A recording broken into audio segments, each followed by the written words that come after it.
Stripe is the go-to choice for AI companies, from early-stage startups to scaled enterprises. 78% of the leading AI companies use Stripe to go to market quickly and scale globally. That includes pioneers like NVIDIA, OpenAI, and Perplexity. Stripe has developed cutting-edge tools to improve everything from fraud detection to checkout optimization. Whether you're aiming for incremental gains or planning for enterprise transformation, see how Stripe can help at stripe.com.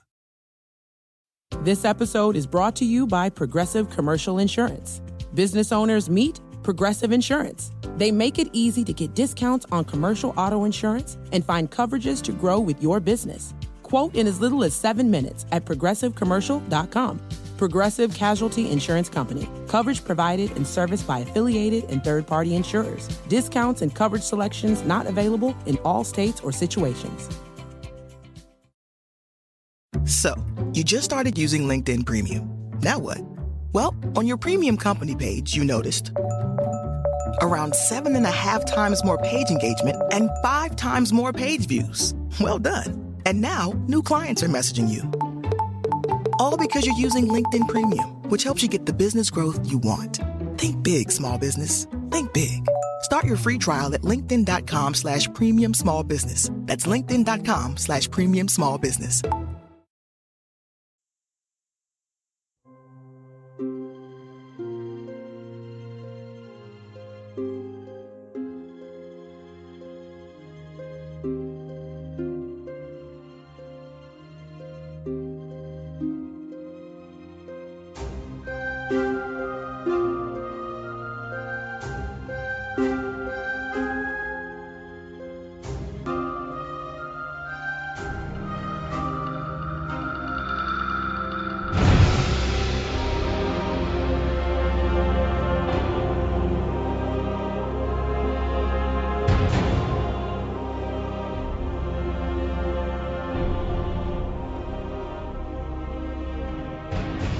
Now time for yet another episode.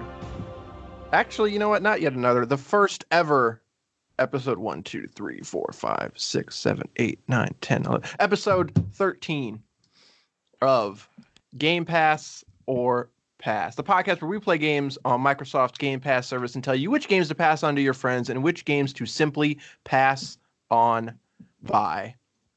And this week, as promised, even though we missed a week, we are playing Apocalipsis, Harry at the End of the World. But before we get there, I guess I should introduce myself since we always forget that. I am Corey, and I am joined by Basher. They know who we are by now, right? It's episode 13. I mean, maybe. Maybe if they listen to our Outer Worlds episode or our Gears episode, thank you.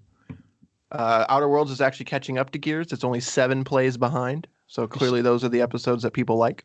It should be higher because it's a much better game. Ooh, fighting words. I said it. Agree. I don't know if I agree. Maybe. There's some things that are better, but yeah. It really bugs me that there's planets on that map that you can't go to, but that's a discussion for another time. Before we get started, we are doing a little contest. iTunes. It is the holy grail of podcasting. That's where it's like something like 92% or something of all podcasters listen to, but well, I was going to say Spotify, but we all know how Basher feels about Spotify.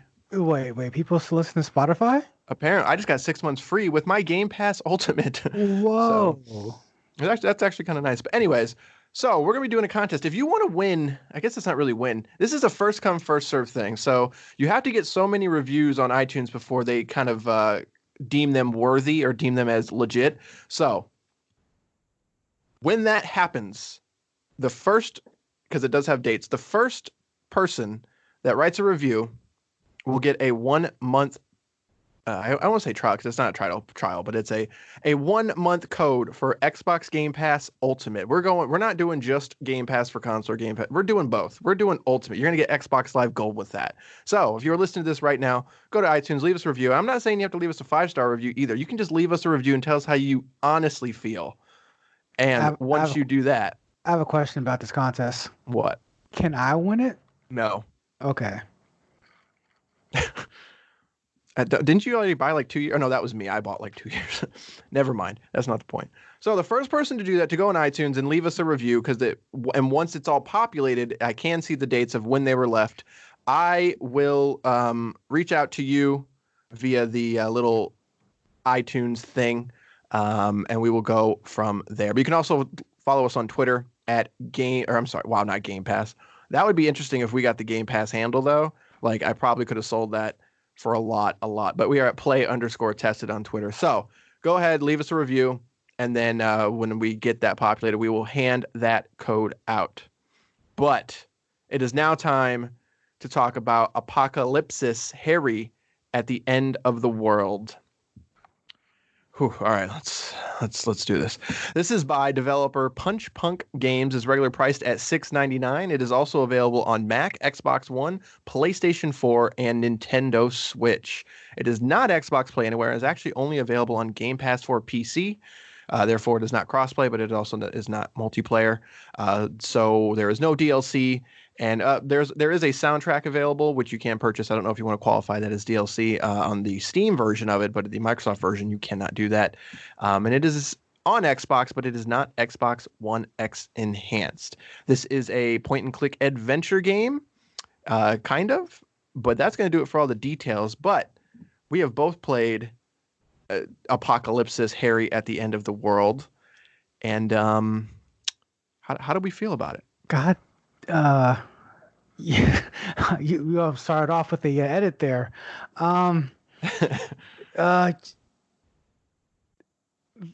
This game's bad.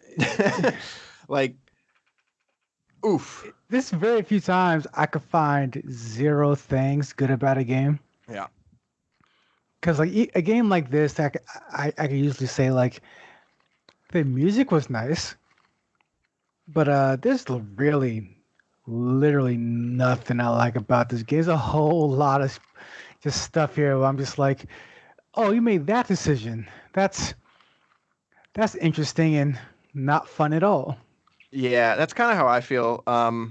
So it is a point-and-click adventure game, but it's basically, I think it's all hand-drawn. I could be wrong on that, but it looks like it's, instead of it being like a typical, I don't want to say typical, but a more traditional adventure game to where there's different locations, it's basically like different screens, and everything looks to be like hand animated and hand drawn and all that. But so there's not, every puzzle takes place in its own little screen kind of thing. And then so when you beat that puzzle, you go to the next level. So that's a very strange design for a point and click adventure game, because the whole kind of point is to go to different locations and find items and et cetera, et cetera.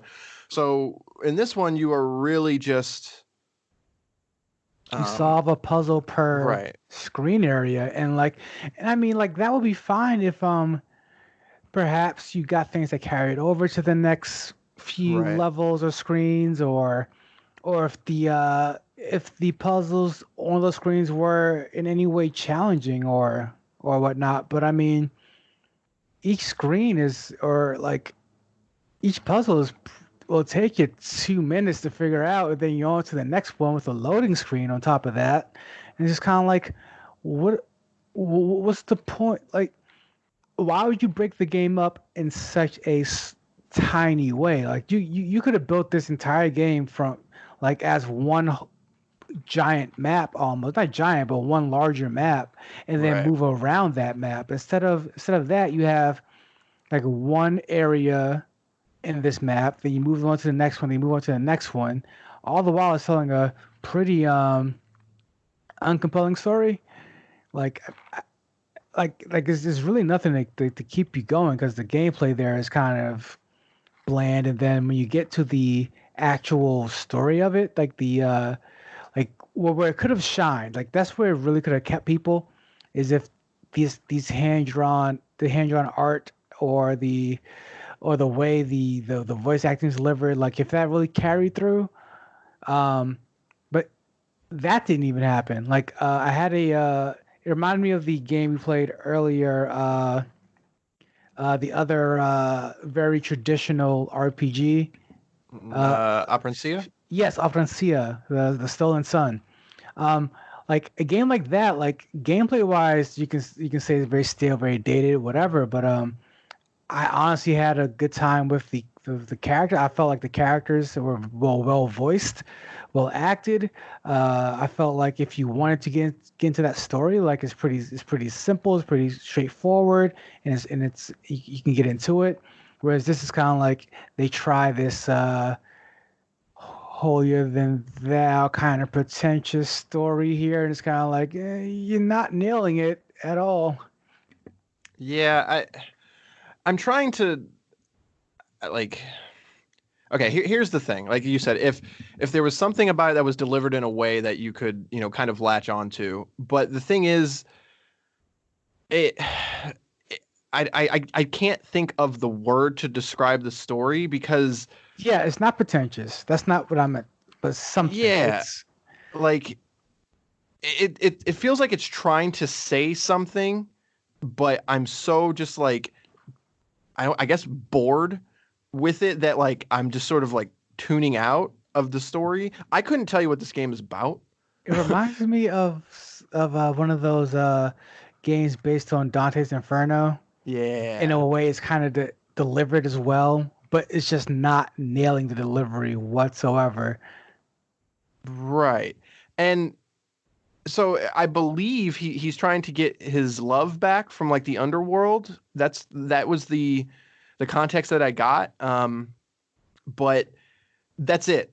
Like that's the entirety of the story kind of thing. And that's just not enough. And especially when you put the gameplay on it that is just very one note and just very like that's kind of where it lost it for me. Hardcore was just the I guess the basicness, is that a word? The blandness of it. And the thing that drives me nuts is in a point and click adventure game is that you need to be able to quickly. So when I figure something out, like the thing that comes to mind is like one of the first or second puzzles is you have to put these candles around this altar kind of thing. Right. And right. I found all the candles, but for whatever reason, like the window or the box or whatever you want to call it to place the candles was so small that I was like, I know I have to put these candles here, but I kept putting my mouse around where I thought they should go. And since I wasn't like triggering the sweet spot, it just wasn't. I wasn't able to do anything. So like I spent a good 5 minutes on the screen just like, where am I supposed to go? And whenever you click on something, his pace is just Oh my god. ridiculously Oh slow. my god. And when he walks up to it, and I guess what I don't understand is if I click on something that clearly I'm not supposed to be able to, or I'm clearly wrong, why does he take the time to walk over to it? Whereas most traditional sort of point and click adventure games would be like, no, you can't do that kind of thing. Or, it does something to mitigate that like time. yeah, And like in another game, in a better game, the character would have stayed there and just shrugged. right. But what he does is he goes up to it very slowly, and then he has like the most nonchalant shrug I've ever seen in my life. He's just like, and I'm like, well, that doesn't help me. Like, And that's the thing as well. It's a good point to make because the character moves in a real boring way. Like he doesn't care. The music it does never really swells, never really grabs you in a not caring way. So like you're playing the game and like nothing. Therefore, you don't care because you don't feel like it's trying to grab you. So when you're trying to figure out these puzzles, it's like, and again, by trying to figure out puzzles, it's like going back to that puzzle you mentioned. There's one candle lit, there's like 4 candles around it, just lying down. And by around it, I mean within like viewing distance, within arm distance almost. And it's like, this isn't a puzzle. This is just you making me pick things up off the floor. Right. And the puzzles don't really get much deeper than that. And it doesn't do a very good job of mixing things up. It's usually very simple of just like, oh, here's a catapult or a some type of wheel, and I need to find the wheel, and it doesn't challenge you in any way. And just I don't know, I'm perplexed of just.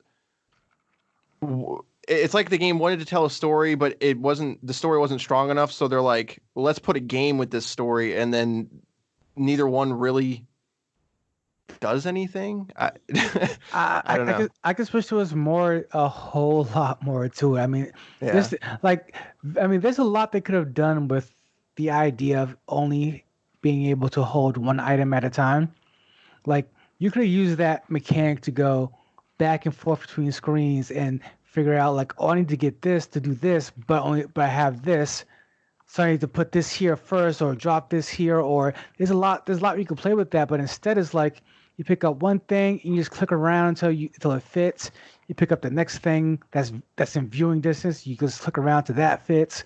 And it's like there's no real the game is like a great adventure game kind of guides you without holding your hand. It just kind of says you want to get past the gate, but the gate's locked and there's a moat with an alligator in it. And then from there, you just have to, you have to do, and you can kind of almost start to contemplate like, do I feed do I feed the alligator? Do I scare it away? Like, what do I do here? Whereas this game is basically, I want to poison this drink. So I just go to where the poison is, pick up the poison, and bring it back to him. Right. And I I think because I'm actually a huge fan of this genre, and so I have played a lot of these games, and so I don't know if this is a personal preference or just a game design flaw, and I guess talking about it here would probably be a good way. But the the one thing about adventure game is like I always feel like I have a goal in mind, and what I'm doing, while it might not always be fun, I at least know what my end game is. I don't know what the goal of this game really was. I know it's about heartbreak and like, finding, redeeming your love, something, but I don't know. I don't know how I was doing that. I don't know how doing these puzzles or moving along was getting me closer to that goal. And so even when the story was going along, like it felt like it was trying to tell me something, but it wasn't telling me anything that even was relevant to the story. It was just sort of like a weird expose or like poetry. And if I don't have a goal to get to the end of the game, I'm very lost. Like, and maybe that's just the setting of this, because a lot of these adventure games are a lot of times like mysteries or thrillers or something like that, where there's a murder or you're a cop or, it's a very easy thing to make. Like the game that comes to mind is Cognition. Like that was the last adventure game that I really, really enjoyed, whereas you play as like an FBI agent. And I knew there was a murder. So like I knew at the end I was trying to catch a murderer. I don't know what the end of this game was supposed to be, so I had no reason to keep playing it. And I don't know if that's weird or not, but yeah. I mean, no, I completely agree. To shout out one of my favorites, I think it was published by Focus. It's called Night of the Rabbit. Yeah. Big fan of that game. Just the way, like, what a reason why I was a big fan of it was the gameplay initially kind of grabbed me, but and it had a very specific goal in the first hour or so of basically like kind of find out where you are and try to get out. But then it's like you meet characters along the way, and then the entire goal of the game changes, and you're like, oh, I gotta see where this goes now, because you have no idea. Whereas this game, it delivers a premise which I really don't know or care for because I forgot. But it delivers a premise, and there's no incentive to get there. And there's no twist, no turn, no ups, no downs. It's just straightforward. Go from left part of the screen to the right part of the screen, clicking along the way with no real carrot on the end of the stick. Right. Yeah, I think that's where it really, because I can usually, get through any game. When it comes between most people, like maybe that's the old reviewer in me when I used to review, indie games and stuff, where it's like they don't always click with me, but I was like, I'm going to get to the end of it kind of thing. I couldn't do that with this. I just couldn't. Like, I was so bored. Like, I tapped out at the... This game isn't long either. It's only like 3 hours from what I understand. I played about 2 and I was just like, I can't do this anymore. Like, that's farther than me, because I tapped out at the part where you're right after you have to run through the explosions in the floor. Yeah. Like right after that, I'm just like, oh, this is as deep as this gameplay is going to get, isn't it? This is like their creative part, like I'm good. I don't want to see any more of this. Yeah, I'm not sure. I feel bad because like I feel like one of us should always at least finish the game so we have a very good, a better feeling of it. But I don't know. This one just I think the other thing is modern adventure games have gotten better at teaching. The best way I can think about it is treating the player like an idiot, because in a good way. I know that sounds bad, but Cognition was the first game that stuck out with me, is that because sometimes the game is not good at showing you what can be interacted with, and there was a button that you could click. It's just like, and it puts a little question mark over everything that can be touched. So it's like sometimes you're just not seeing the thing that it wants you to get to. And before, in modern adventure, or before modern adventure games, that wasn't a thing. Like you were always just kind of waving your cursor around the screen. Like, what am I supposed to click on? And that was just something that was finally mitigated. And in this game, there was a time in one of the puzzles, like there was just something I didn't know I could click on, and I didn't think I should be able to click on it. And eventually it took me like a good 10 minutes to find that out. And to me, that just is a layover of just really bad and old adventure game design that we're past. And the fact that we've gone past it, it's so hard to go back to that just like random clicking of just like, I don't even know where I'm supposed to go right now. I'm just going to like wave my cursor across the screen. Nobody wants to do that. And I don't know. I find it interesting that isn't in this game in some capacity, especially since it's on the Switch. And from what I hear, it actually has like touchscreen controls and stuff. But this is also on PS4 and Xbox. And I wonder if on those versions, I guess I feel like there has to be, right? Because if not, like you're literally using a joystick to drag a cursor around. Well, I've never played an adventure game on a console before, so I didn't think about it that way. Yeah. But in my experience with adventure games, which I mean, because I really like the genre as well. In my experience with them, I think I've had the most fun or been more impressed when that mechanic you speak of wasn't necessarily there, but instead it was replaced by just well-crafted ambiance and just kind of storytelling. And what I mean by that is you may not know exactly what to click on, because why would you? But the game could be so wacky or specific in a way where it's like, if it's shown you up until this point that you can click on ropes and vines and ladders, that then going forward something in your mind clicks where it's like, oh, okay, so if something's against the wall, I could probably click on that, or some way, something like that. My issue with this game and a lot of other adventure games is they don't even have that. So it's kind of just like this flat wall, this flat scenery, and you can literally click on anything. You think you can click on anything, when really, like, what a good adventure game is supposed to do is train your mind to think, there's a cup on that table. I can't click on that. That's kind of either out the way, out the views, kind of in a way where it's like, you can click on it, as opposed to the shovel in a corner. Like, right. This doesn't do either what you're used to or what I'm used to. It's just random click game, and I'm just like, I don't get it. Like, it's just not fun to wave your cursor around the screen and just wait for a little hand to pop up to see if you can click that or not. And then have him walk over and shrug at it. It's insulting, Harry. You jerk. It's so boring. Yeah, like, so I cannot stand a boring game, and that's the worst offense about this game, is that it's boring. Yeah, I'm not a fan. I don't want to keep beating up on this game, so I think it's fair to say that we have come to a consensus on this one that do not play this game. No, definitely play this game. It's great. Oh God, I hate you. I hate you so much. I hate you with a passion. So yeah, another split decision, guys. So yeah, I think it's fair to say this is probably the worst game that we've played. I don't know, man. That Night Driving game was pretty bad for me.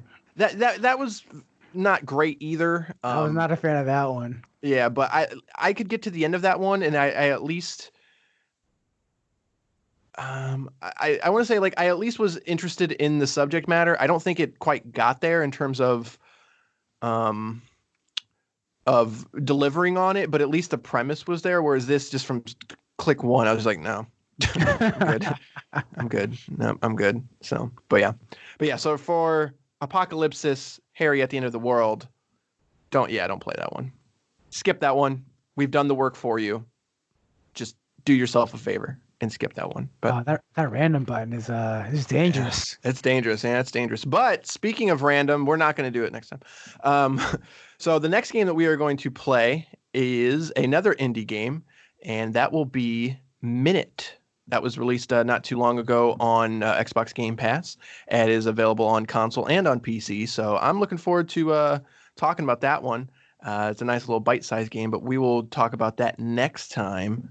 So that way you can know if Minute is worth your time. But is that it? Is there anything else you want to say about Apocalipsis? Oh, God, no. Please, no. Let's move on. Okay, good. All right. So don't forget to, what's the word I'm looking for? Not like and subscribe, because that would be YouTube. You can follow us on YouTube.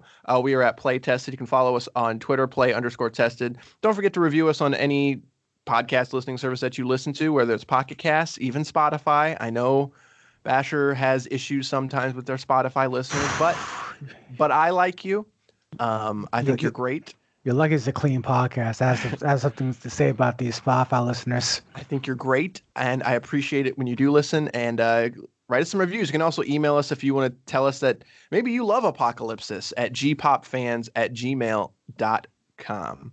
All right, that's going to do this episode, or Game Pass or Pass. We will see you next time with Minute.